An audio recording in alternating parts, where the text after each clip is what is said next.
Welcome to Positive Disintegration, a path to authenticity. Today we're taking a little journey through the neurodivergent looking glass. Tracy Winter, a neurodivergent coach specializing in gifted adults. We're going to have a chat about neurodivergence, being gifted and being different, and the importance in that context of being mirrored and being seen for your authentic self by others. We'll also talk about the differences between coaching and therapy and what they can offer clients. And we'll have a brief chat about what happens when coaches and therapists spark transformation in their clients, some of the benefits and some of the potential pitfalls. This episode was recorded a few months ago, and unfortunately the sound quality isn't the best, which we apologise for, but we do hope that you'll enjoy the quality of the conversation.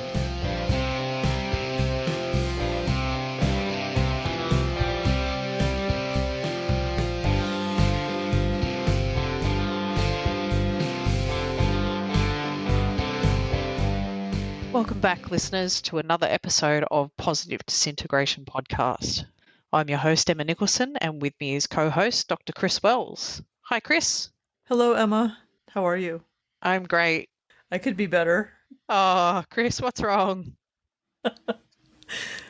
I mean, I don't want to complain. In fact, don't even let me start complaining. But it just feels like I'm too busy and I don't have time to do fun things anymore. Oh, you're too important now. That's the problem. You matter to too many people. I wouldn't say that. You're doing good work. That. You matter to too many people. That's what I reckon. They definitely want my time. And it's okay. I didn't mean to complain, but I just feel too busy. That's all right. Life has its ups and downs, and you're allowed to complain when it, has a down or you get busy. And it's probably on point for our guest because our guest is a neurodiversity coach, and I'm guessing we're going to be talking about some of the ups and downs of neurodiversity and being a 2E adult.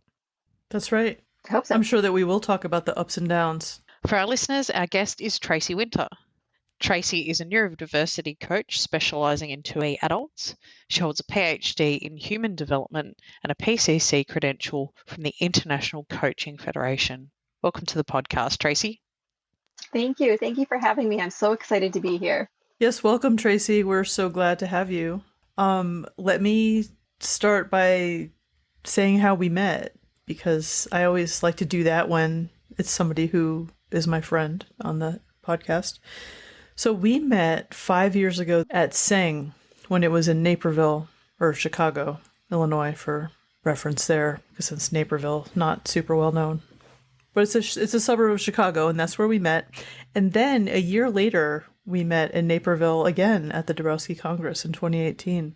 But you came to this session that I did in 2017 about the inner experience of giftedness, and I was really just trying to figure things out at that time. And I already knew about you, actually, because, well, Frank Falk was on your committee. Right. So he had already clued me in, and I feel like he had shown me one of your chapters because I was working on my dissertation. And so it's hard to believe that was already 5 years ago. It really is. Yes. Yeah, I did hear your inner experience, and I was listening to your more recent conversations about your story and how you got here and the work that you've done to be where you are right now. And I keep thinking of that presentation that you did, that very vulnerable and revealing experience of here's where I am now, and here's what's been going on. And you were really, working through all of that. Yeah, I was. There's no doubt. I remember that session, like crying at the beginning. I was like tearful at the beginning of that session because my emotions were just so overwhelming, it's never great when you're starting a presentation and you're like, hang on, I just need to stop crying. I mean, it sets the tone. But what are you going to do? Right? It set the tone. Yeah. I was going to talk about overexcitability, so there you go. Yep. It was on display. Absolutely. So tell us about how you first came to Dabrowski's theory. We like to start off with that question. I know you'd like to start out with that question because I am an avid listener as well as getting to be here today. That's why it's a little fangirling for me. And I'm ashamed to say, I don't know. I didn't have this amazing transformative experience like it seems like many people had. I'm gotta say, I went to my first SANG conference in 2006. and I went to a pre-conference session with Sue Jackson. I got to believe that must have been the introduction of like just the name and the concept, or right around there. At some point, I emailed Bill Tillier, and he sent me his archive of what he had at the time. So I've got all of those readings, and was fascinated. It definitely figured into my research when I was doing my dissertation, and into my work now in terms of intensities and the overexcitabilities in particular. And occasionally I have somebody coming along who's moving levels, and it's really helpful to have that framework to see.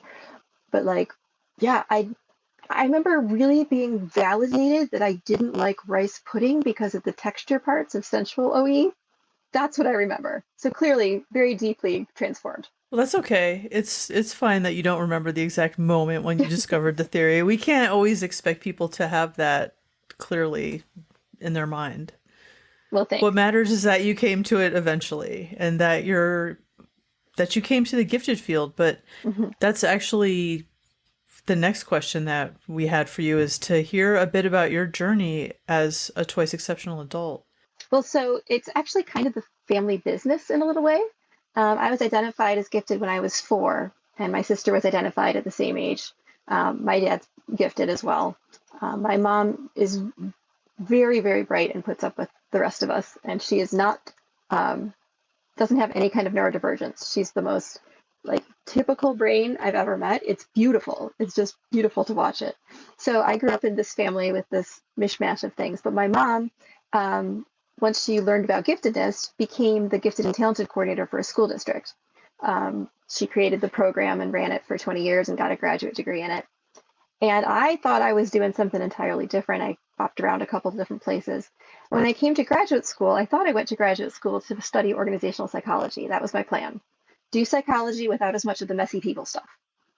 And yet, like every time I went to do coursework or a paper or think about anything, I just kept getting drawn to the concept of gifted adults and what's going on there.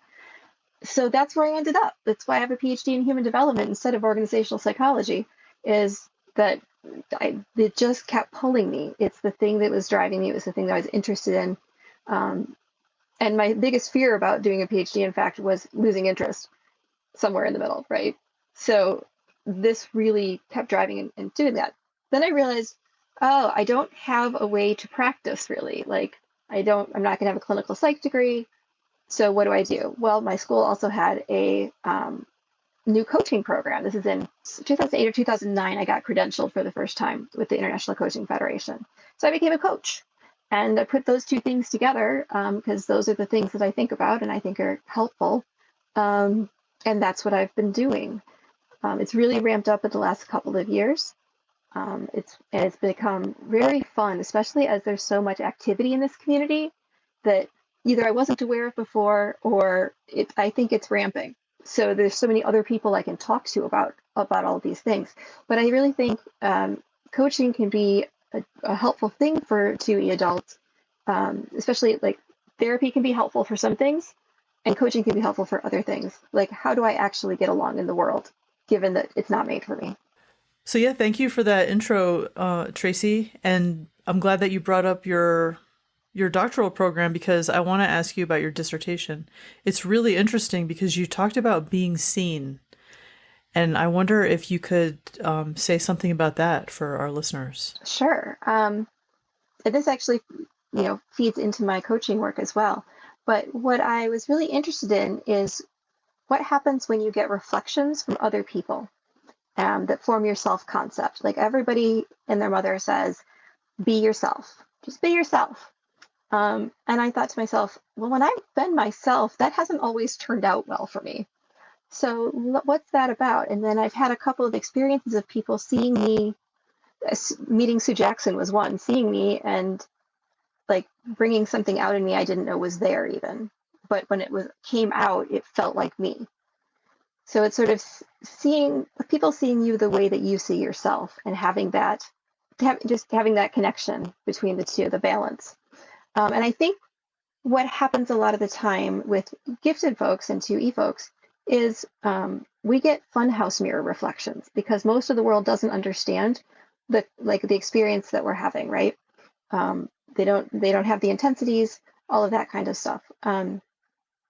And so we get these funhouse mirror reflections saying, well, that's weird, or that's not right, or that idea is crazy, or whatever it might be. And because it's self-concept, this is how self-concept actually works. We do integrate some of that into our understanding of ourselves. And that, especially as a kid, when you're like soaking everything up, can take hold. And that's where we end up with the conversations that we have in adulthood about imposter syndrome, perfectionism, not being able to get along at work, not being heard, all of those kinds of things. So my research showed that I actually went into my research trying to show what happens when you do get seen. That was my plan. It turns out there wasn't very much of that to be explored with my participants. There was a lot to be explored with what happens when you don't get seen. So I covered that both ways and came up with two ways that you can be not seen. One is not seen, which is like you're just ignored, part of the woodwork. And then misseen, which is you're seen for something that is not congruent with yourself. And a lot of my participants talked about how they sort of voluntarily chose as they grew to be not seen because it was safer socially. You don't get those funhouse mirror reflections because you're not putting your actual self out there. So it's sad, but also it's like anything else when it comes to awareness, then you can do some different things about it. It's very interesting to me because there's a relationship there with authenticity, of course, that if you're being your authentic self and you're getting that funhouse mirror reflection, you're going to go away from authenticity and begin masking. And exactly. This is something that I see all the time in people I work with, in friends, just all around me. I feel like right now it's kind of a time where a lot of people are becoming aware of masking as a thing. And they're like, okay, well, now how do I figure out who I am and stop doing this? Mm-hmm. Yeah, the research in self-concept actually shows that when you self-present in a way that is counter to your natural way of being, it's actually shown to produce more depression, anxiety, and internalization of that mask that you're putting on, so to speak. So it's really detrimental to health, but so is being bullied. So it's a hard balance, and it's really a discussion to have about authenticity is so important. And also finding places where you can be authentic and be seen with a straight mirror, not a funhouse mirror, is really key, which is one of the reasons I love talking to you. Agreed. It's one of the reasons why I love talking with you too, because I think that we can be good mirrors for each other, which is so important. Yeah, I'm grateful for that. One thing that I wonder about is, I think back to when I was young, and it seemed like people easily saw me as gifted. Like I'm not one of the people who, like I do know a lot of adults who didn't get seen for being gifted and until they were adults, and that was a real struggle. And I feel like I was seen as gifted growing up, but I wasn't seen for my whole self. I wasn't seen as 2E, I guess, like twice exceptional. I am an ADHD too, and that aspect of me was not seen. And then when I was an adult, I feel like people easily saw me as disordered and having that kind of exceptionality. And then the gifted label kind of fell away in adulthood, and I stopped even considering that. So I think that being seen as something that, can look a lot of different ways and kind of change too. Well, absolutely. And as you evolve and as you become different people over the course of your lifetime, different versions of yourself, which is pretty in line with Dabrowski, right?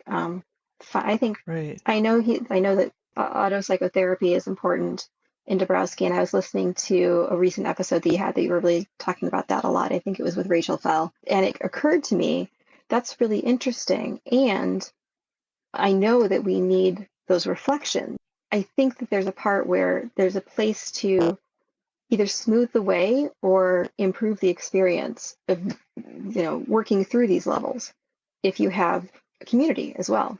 Yes, I think that's a huge deal. And that's part of why I've been so interested in building a community of people who can support each other and be good mirrors for each other, because it's not the kind of thing you could necessarily count on in the wild, No. just in people that you meet and happen to know in your life. Yeah. But I agree with you that the sort of gifted label sort of falls off as an adult. And I didn't get diagnosed as ADHD until I was halfway through my PhD program. So it was a whole new, like, really? Huh. Oh, that's why I never could do anything until the night before. That's why I can't find my key, all of the usual things. But it really, it changed my lens on myself.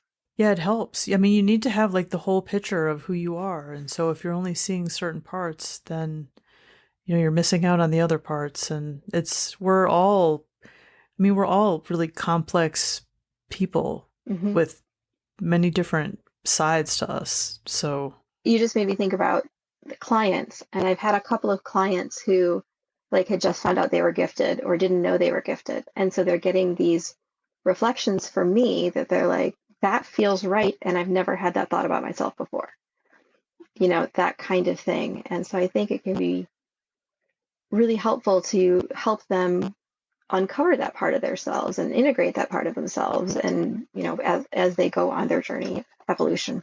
Right. It's all about that personal evolution. Tracy, I was just going to ask you, when you were talking about, the kind of things being misseen and unseen brings up, I was actually thinking about a video I did on the triangle of loneliness, because someone asked me on my YouTube channel to explain sort of emotional loneliness, and I had to sit down and have a real good hard think about how I experienced it. And a lot of the things that you're talking about you're not being seen for who you are or being seen as something else, that they were big factors that played into that. So I want to ask you, what is your take on the consequences of what happens to people when they're not seen or they're not mirrored or they're misseen for who they are? I think loneliness is definitely one of the things that happens. Many of the people that I talked to in my research had found at least one person who did see them, on a regular basis, and that was like a treasure. A few had not, and they seemed sort of resigned to this is just the way it's going to be, which was hard to witness. But I do think loneliness comes into it, because if people are constantly reflecting back to you something that doesn't jive with the way you understand yourself, it's hard to stand there and be alone in your thoughts. And it provokes that loneliness. It's not necessarily the good kind of alone, because we do need community. That we're human creatures, and that's part of it. So it can feel very lonely just going day to day, is what I heard from my participants, because they're not able to be fully authentic. They're not with people who get them. They just get them. There's not even a better way to say that, I don't think. And it can be incredibly lonely. Which is kind of an important concept, because when we think about loneliness in general and feeling like we don't have anyone, we tend to think of that as not having people around us, people who maybe don't have a support network or don't have friends. But it's entirely possible to be out of step with everybody, even when you've got a functioning social network, or even when you've got people around you who love you, because you simply don't feel seen by them, and it sort of makes you question that connection. So I think that's an important concept, is people can feel desperately lonely even when they're surrounded by people. I mean, absolutely. And one really interesting thing that came out of my research, I thought, was that two of my participants didn't really resonate with the concept of being seen. Both of them had been in magnet programs all the way through. They had never felt out of sync, sort of all of those traditionally gifted things that track to loneliness. They had never had. And so they really didn't know how to answer my questions, because they couldn't get it. And my theory about this, based on an N of 2, is they were seen more than most of us were. And so it's not like an occasion when somebody really gets you. It's not like this huge break in the loneliness feeling. It's just how life goes. And I think that's how it is for a lot of people who are closer to the norm, that they have mirrors much like everybody else's. But I think in the populations we talk about, absolutely that loneliness is key, and it comes with being misseen and not seen, and just not being able to be all of you in the world. I'm thinking about your interview with Nadia on Unleashed Monday. Well, you were talking about how giftedness, like some people call giftedness a social construct, but for those of us who are gifted, it's like our lived experience. I know that I'm not capturing that exactly how you said it, but that it really struck me when you made that remark on her podcast, because I think that's so true. You have a lot of people who kind of look at the experience of giftedness from this academic perspective. They're often academics themselves, kind of, talking about it abstractly from a distance, even if they were gifted themselves. And yet, for those of us who work with people in practice, especially adults, like we see all of the messiness of giftedness. We see that it's not about achievement. It's not about what you're doing in a classroom somewhere or at your job even. It's who you are, like day to day in the world. And this is really complicated, the idea of being seen for who you are when you're so different, when you're an extreme outlier. Especially, I know that for PG people, and especially PG 2E people, it really is a treasure to have even one other person who really gets you. Yeah, I would completely agree with all of that. I think the lived experience piece, that's what I'm interested in. I'm interested in psychology. I'm interested in the subjective experience of people who don't necessarily get their subjective experience validated, right? That's really what we're talking about to some extent. And it happens for other neurodivergent folks, other kinds of neurodivergencies, I think have the same thing. So you've got like the medical model of autism, for instance, and then you've got hashtag actually autistic. And they're putting out two very different points of view about what autism is and what it looks like and what what that means. And I think it's kind of the same thing in giftedness. We've got the educational model, and then we've got the psychological model that really sort of define the concept almost in two different places. They're talking about two different things to me. So sometimes those two concepts overlap, and sometimes they don't. But I find because we work, like you said, we're not up in an academic tower. We're down here with the peoples. I find it much more useful to approach all of this from that psychological subjective experience, which, don't forget intensities. So like all of those not seen, misseen moments, you're going to feel more intensely. If you've got ADHD or something similar, you might have rejection sensitivity dysphoria, right? So you're experiencing all of those things as even deeper cuts, creating even deeper loneliness. This actually is a kind of a good segue into talking about, I wanted to talk about overexcitability and neurodivergence a little bit, because you work with ADHDers in your work a lot. I mean, you are an ADHD coach too, like specifically. And so I kind of wanted to talk with you about what you see in ADHDers from like the overexcitability perspective. Now that now that it's easier for us to talk about overexcitability as like a part of these different types of neurodiversity, I just wanted to kind of talk about that with you, because this is your coaching clientele, like twice exceptional adults. And so what thoughts do you have about how useful or not is Dabrowski's theory in your work? So I am really grateful for the work that you've done bringing overexcitabilities out of just the gifted sphere, because I look at ADHD, I look at autism, some of dysgraphia, some of dyslexia, and I see overexcitabilities. I mean, autism is literally a more sensitive nervous system. Like it's a nervous system that's built differently, which to me, the way I understand overexcitability is one piece of it physiologically is that we have a more sensitive nervous system. Like, are those two things different? What do you see in your work, or, how useful are these constructs or the theory in your work? I find them incredibly useful. I don't name them very often because most of the people I work with don't necessarily identify even with gifted, let alone ready to hear a whole theory about themselves that may or may not be relevant to what they're doing. So as a coach, my job is to focus on what does the client want to accomplish? What changes do they want to make in the time that I'm working with them? It so happens that the changes they want to make usually end up doing a deeper transformation. And so I'm always sort of looking for the where Dabrowski is showing up in that. I have a bunch of developmental models in my head all the time. And it's where do those things overlap and what does that tell me about this particular person, this particular brain? So I find it really useful. And then especially every once in a while when you come upon someone who is ripe for a disintegration, or you can see them moving, you can just watch the evolution through the levels and support them. When I can be explicit about it, that's really freeing and fun. Most of the time I'm not explicit about it, but people have asked me before, like, well, how do I separate my giftedness and my ADHD and my autism? Because those often co-occur. And, how do I know where this, what looks like an overexcitability is coming from?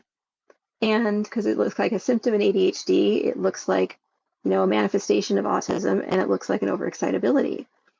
And because I'm a coach and I'm, present and forward looking mostly, I kind of go, does it matter where it comes from?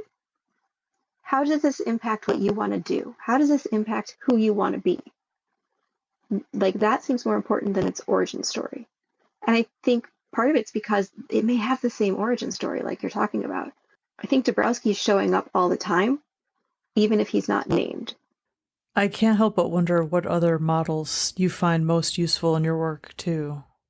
Ooh. Just because I know you have a bunch of them in your head. And so, let's stretch ourselves and talk about ones that aren't Dabrowski and his theory for a change, if you don't mind. No, absolutely. So I loosely hold Keegan's subject-object theory.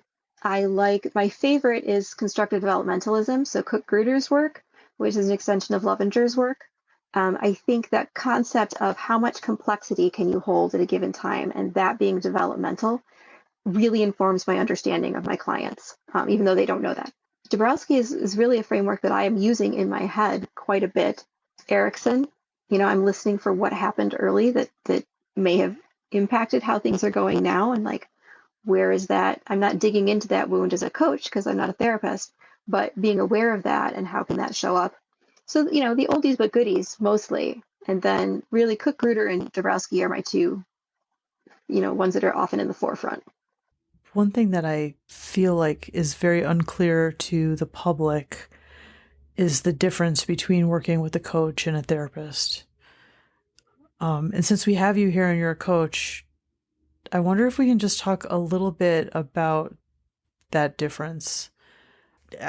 Like, I just feel like lately, a lot of people who are therapists who work with the gifted especially want to be calling themselves coaches because it's a way to get around the restrictions of licensure. If you're a therapist, it's tough because technically as a therapist, you can only do therapy in the state, if you're in the United States, where you've been licensed. And so that's extremely limiting.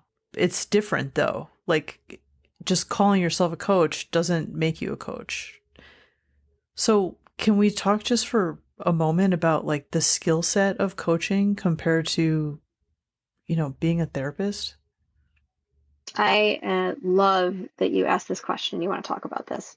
Emma mentioned in the beginning, I'm a credentialed coach with the International Coaching Federation, which is the main credentialing body in North America. It's also worldwide, but there are some other ones in Europe. It's got about 50,000 members right now. 40,000 of them are credentialed coaches. So there's a lot of us doing it according to the core competencies of the code of ethics that we have. Because we are not licensed and we're not regulated, this is what we have, right? And so this is how people can know this is what I'm going to get.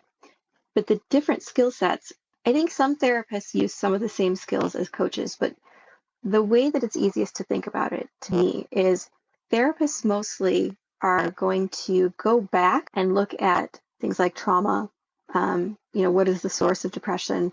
What were some family things going on? But they're looking into the past. And as I understand it, kind of helping you live with it in the present, right? What's a different perspective you can take? How can you have this impact you less? How can you move past this or learn the skills that you need to not be codependent in your next relationship or whatever it may be? Coaches are explicitly solution focused. So when I'm looking at from now what's going on now, and where do you want to be? So it's very present and future focused. The way that I do that is I come from the assumption that my client is creative, resourceful, and whole. So a lot of therapists hold the pathological model because that's what's taught and that's what's learned, and I understand that. In coaching, we don't. We assume that you are actually capable of solving this. It's just going to be a little easier with a coach. We'll speed you up because we ask questions, usually open-ended questions, that spark something new, kind of get you out of the circle of thinking in your head where you think you've asked yourself all the questions because, darn it, I'm a gifted person, I'm a bright person. Like, I'm sure I've asked all the questions. I'm used to being right, but you're stuck in the circle. And the way I describe it is like, I'm the thing that comes across, like my question sometimes will open that circle, like just a little pop around the circumference and allow some spark to come out into a new part of your brain. And suddenly there's a realization of something new, a bigger awareness. And then it becomes, sort of the key part, I think, to coaching is that's one part of the two kind of sides that we balance is that evoking awareness. That's our 7th core competency. And the 8th, the last one, is facilitating growth.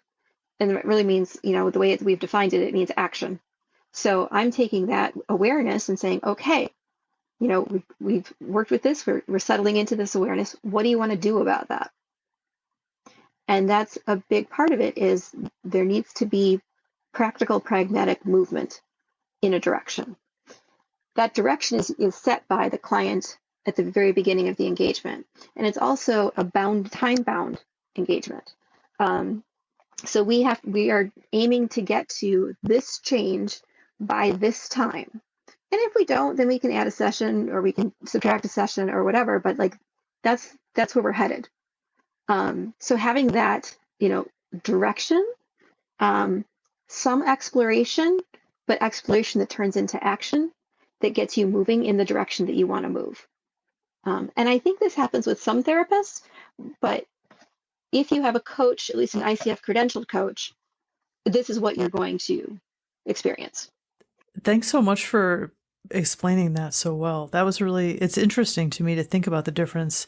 I've worked with a coach and I've been trained to be a therapist and not a coach. And so, I feel like I have a pretty decent understanding of the differences personally because of my own experiences with, both of these ways of working with people and of course as a client. But it's really interesting to me because like for me, I feel like my work with people now is like I can't help but think about everybody from like a Dabrowskian framework. I mean, I just can't help myself. But there are other frameworks that I love in my work too. And one of them is relational cultural theory. I would love to do a whole episode about RCT at some point because I love this as a part of my practice. For me, I think that the thing that I offer my clients that is most special is that I really care about the relationship with my clients. Like for me, that's probably, one of the most important things is having the experience of mutual empathy and trying to like be a safe person who can help them heal like relationship trauma. This is kind of becoming an area of expertise for me personally. And what I'm hearing from you is that that's really different than what you're talking about. Like you are solution focused.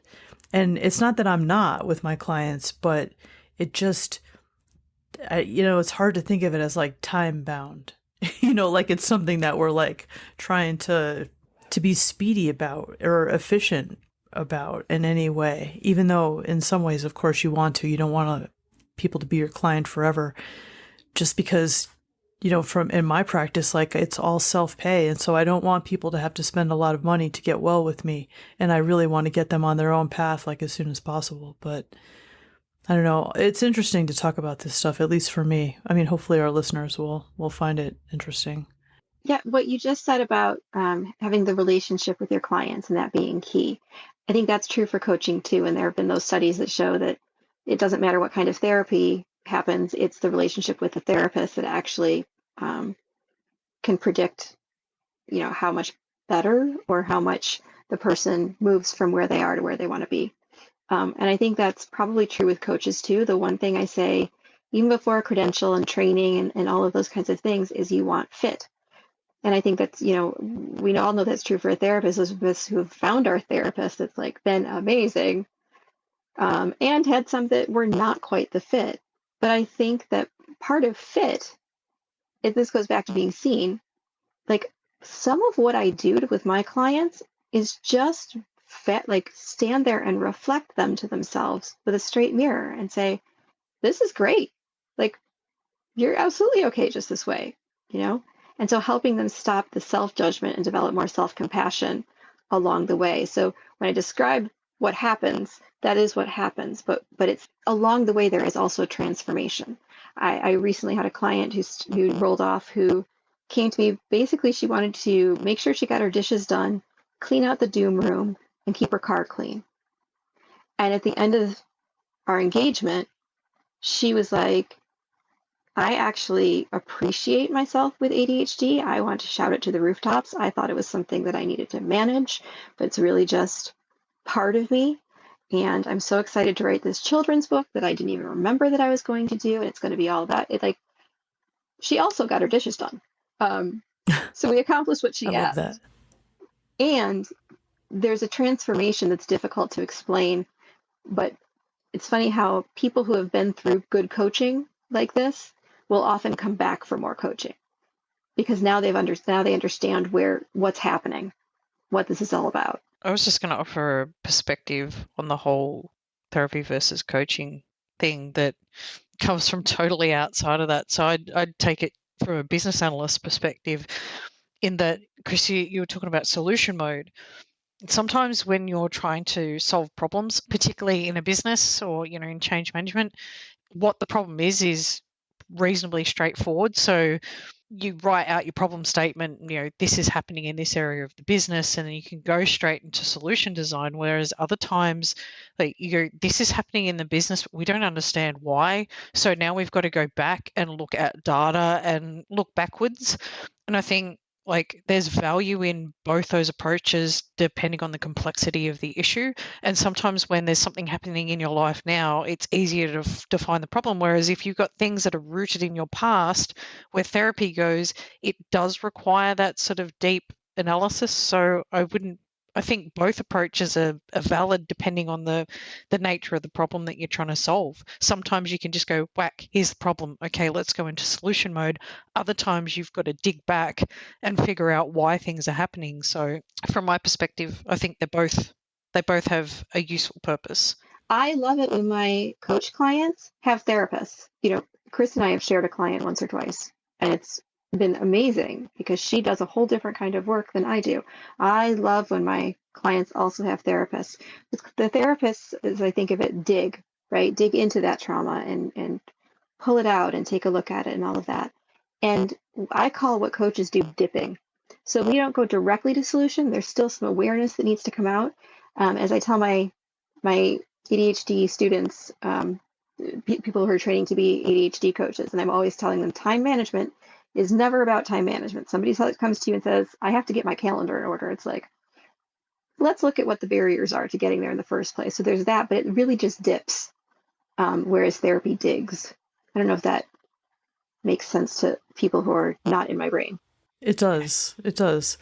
And I love when my clients have coaches too, because I think, like, what you described in your coaching work, what you're really helping people do is, like, take action, like you said. I mean, and so just from a Dabrowskian perspective, you think about, like, the third factor.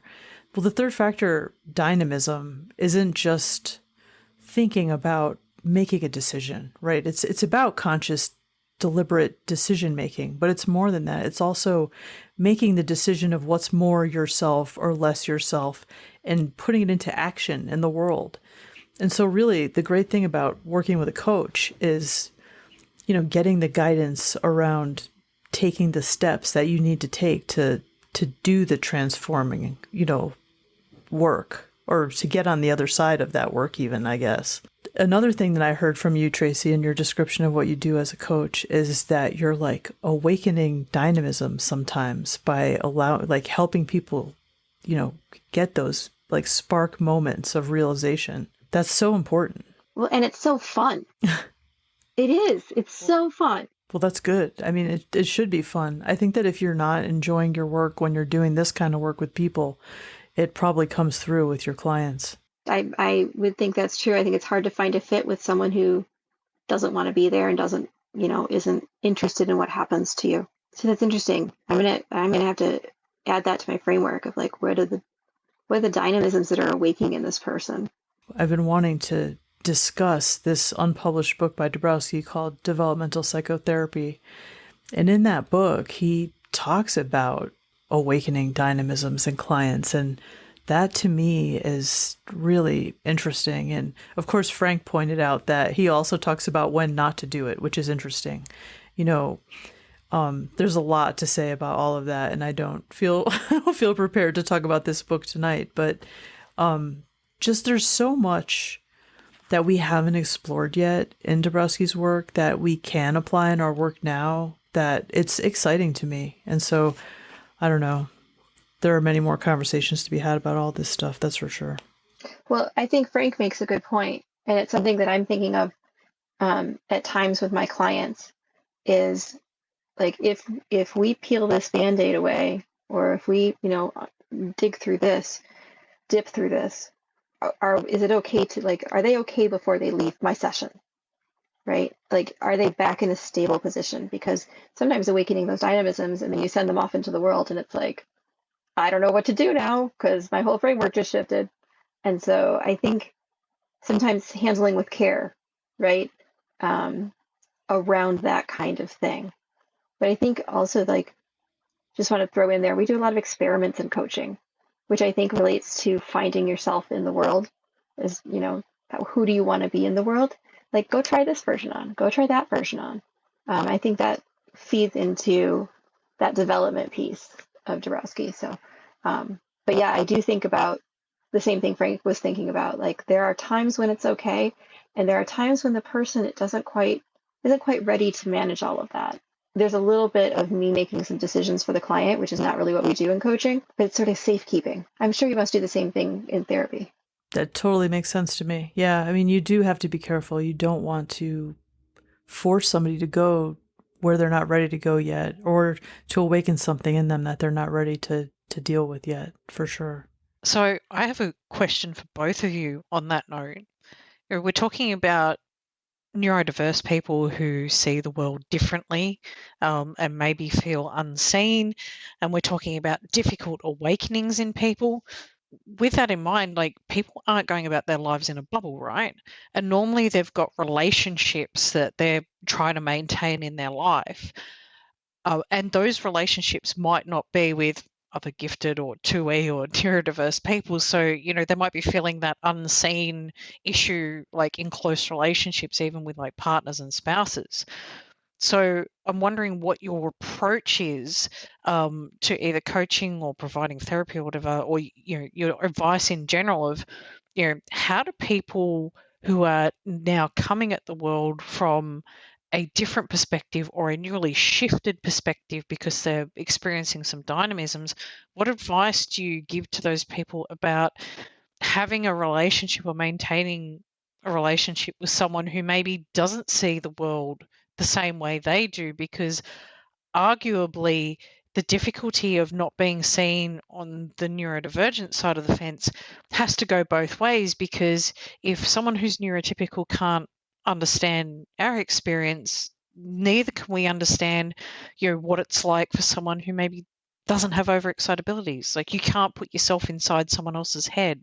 So what would your advice be to those people with dealing with someone who's not like them and trying to maintain that functional relationship, particularly in the middle of some sort of shift?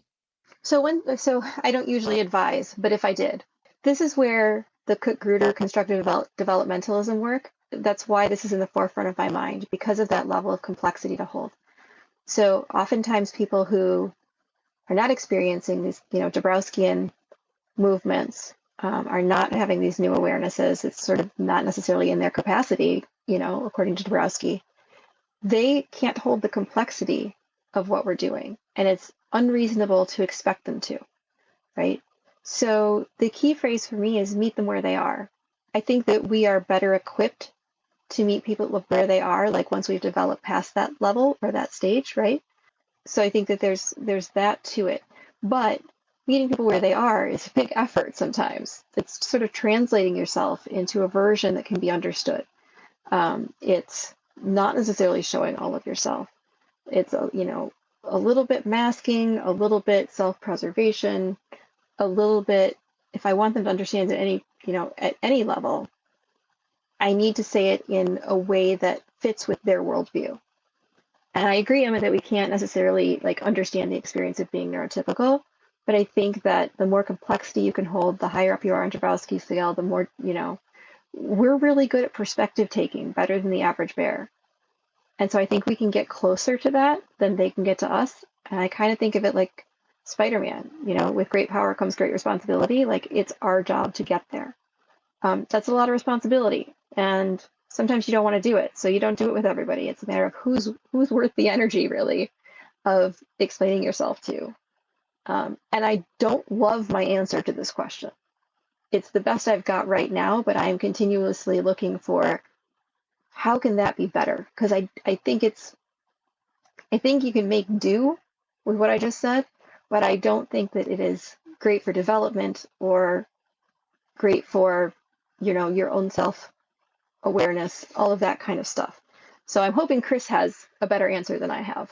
Well, I don't know that I have a better answer. I could add to what you've already said, but that really makes sense to me. I mean, I think one thing is that there's a huge range too in the kinds of people we're dealing with. And so, if we're talking about somebody's partner, that's a different kind of understanding that you have to reach compared to a friend even, or, some more distant relation. When I am trying to help somebody with a really close relationship like that, I mean, I remind people to have compassion for themselves and for the other person, and to always try to maintain some level of empathy there. Like you said, Tracy, I mean, it's true, the perspective taking is a major part of it. But yeah, just being kind to ourselves and remembering to be kind to the person who we may be frustrated with because we're not understanding each other is really important. And it can make everything a little easier, even when it feels hard, to maintain that compassion on both ends. If you're the kind of person who is capable of a lot of complexity, you're neurodivergent, you're gonna always be kind of having to figure out and navigate social interactions and understanding people from your perspective, where it's easier for you to get them in some ways, even if you don't know exactly what it's like to be them. I think one thing that helps in the compassion compartment too, and also in what you just said, because I totally agree with what you said. It's exactly right. If you want to be in the world, you have to learn how to be in the world and decide when you want to activate that effort and when you don't. But one thing that really helps me when I'm doing that is also my watchword for coaching in general, which is to come curious and stay curious. If I'm curious about the other person's point of view, if I'm curious about what's going on and how they're seeing me and, or how they're seeing the world, I'm going to have an easier time having compassion for them, empathy, that connection. So, a lot of us gifted folks, we have intellectual overexcitabilities. We are curious about everything. So get curious about what's going on around you, because there has to be some sort of shift. When one person shifts, if the system doesn't shift around them, it's really hard to maintain that change. So you're right, Chris, when it's a partner or a boss, even, any of those sort of things, the system needs to acknowledge the growth in some way. But I think that I think curious is kind. Brene Brown says clear is kind, and she's right. But I also think curious can be kindness, and really help bridge that gap between different experiences of the world. I love that. I think you're absolutely right about that. It really does help to be curious. And in fact, that's I had conversations with a couple of kids at camp this summer about that. Like, if you're struggling to have conversations with other people, rather than thinking about what you can tell them or what information you can share with them, like, stop thinking like that and get curious about them. Ask them what they're interested in, try to figure out where they're coming from. And it was, yeah, I mean, it was interesting to talk with the kids about that in like a friendship workshop and kind of position it. And I swear, I'm sure that you were in my head because I've heard you say that so many times about being curious. So thank you. Sorry to have taken up residence there. I didn't mean to. Well, it's a good thing, honestly. It helps me. It helps me in my practice to learn about other frameworks and other ways of working with people. I never want to think that I have like all the answers and it's just this way. And yeah, so I appreciate learning from you. Well, the feeling is mutual, my friend, because the work that you do is so important in our world and growing into more worlds. And so I just, soak up everything that you have to present to all of us and appreciate it so much. It certainly informs my practice and helps me understand my clients better, understand me better, understand what to do better. So I agree. I don't have all the answers. As a matter of fact, in coaching, we say we don't have any of the answers. The client has the answers. So the curiosity is it's just how you do it. It's how you get there. Well, I appreciated all those kind words, but I mean, I just feel like I'm just doing my best in my little part in all of this. It's already, like, can you believe that, like, it's already almost an hour? I feel like this episode has been so easy and, like, we're already at an hour. Well, that's lovely. Just like your other guests have said, like, we just got into conversation and it's so lovely to have this kind of discussion and this level discussion with people who are, in a similar and close enough worldview and because we can't ever share the exact same one, but close enough, right? Flat mirrors. So I just appreciate this time. This is so fun. I love that, flat mirrors, as opposed to funhouse mirror. I like that. I mean, you get it, right? Like, as soon as you put that visual on Totally. the screen, you know exactly what I'm talking about. Yes. Yep. That's right. The work that you guys do talking to people on a one-on-one basis, and even some of the stuff that we do here with the podcast, and putting theoretical information into a contextualized, relevant, easy format, whether it be speaking to the person about their own issues and using the framework. As you said, Tracy, you don't really talk about the framework or use the names, you just sort of make the applicability there for them, or simplifying and making the framework accessible like we try to do here on the podcast. It's all important, because when someone does get curious, whether it's about trying to understand themselves or trying to understand someone else, like, if we can make that easier to absorb and easier to apply to real life, I guess, it's going to be more useful and more helpful. Emma, I always so appreciate your observations. I just really appreciate your observations on, we're down here in the like stew of it, and I feel like you come in and like shine a light and just cut through the muck and go, well, here's what's really going on. So that was awesome. Thank you. Thank you. I think in part I do it to try to simplify things in my own mind, but if it helps, it helps. Thanks. I love it too. I always appreciate Emma's insights and especially like just the real world way that you always, like, I don't know, bring things down to earth. Because it's true that sometimes it's really easy to get caught up in the abstract theorizing, but it's important. Like, the most important thing is applying the theory, in my opinion. There's been enough theorizing and speculation about everything over the years. I think that comes from my previous jobs. That's just what I do, is making that translation. And that's what you were alluding to earlier, Tracy. Sometimes, someone's got to take the big complex technical stuff and put it in plain language at some point. Well, you do that and do a beautiful job of it, Emma. So I appreciate you. Oh, I'm blushing. Oh, I was blushing earlier, so we're even. So, well, I mean, I guess we're good. I mean, if We just have everybody's to blushed, do our little wrap up. Yeah, if everybody has blushed, I think we hit all the points. We hit all the points. Thank you so much, Tracy, for joining us. Like, it's been a very easy, informative and insightful conversation, I think, and I think our listeners are going to get a lot out of it. Well, thank I you. agree. A conversation's only as good as, everyone in the conversation. So this has been a delightful time to spend with you, and thank you for making me feel so welcome and comfortable so quickly. I really appreciate it. You all are doing a really great service here. Oh, thank you. And thanks so much for joining us, Tracy. This was wonderful. And thank you too, Chris. It's always a pleasure. And thank you to our listeners as well. We always appreciate you joining us on the podcast. The Positive Disintegration podcast is funded by the Dabrowski Centre. If you like what you've heard, please consider donating through the link in the show notes. And if you're listening to us on Apple or Spotify, give us a rating or leave a review. If you want to get in touch with us, you can email positivedisintegration.pod@gmail.com or find us on Twitter or Instagram.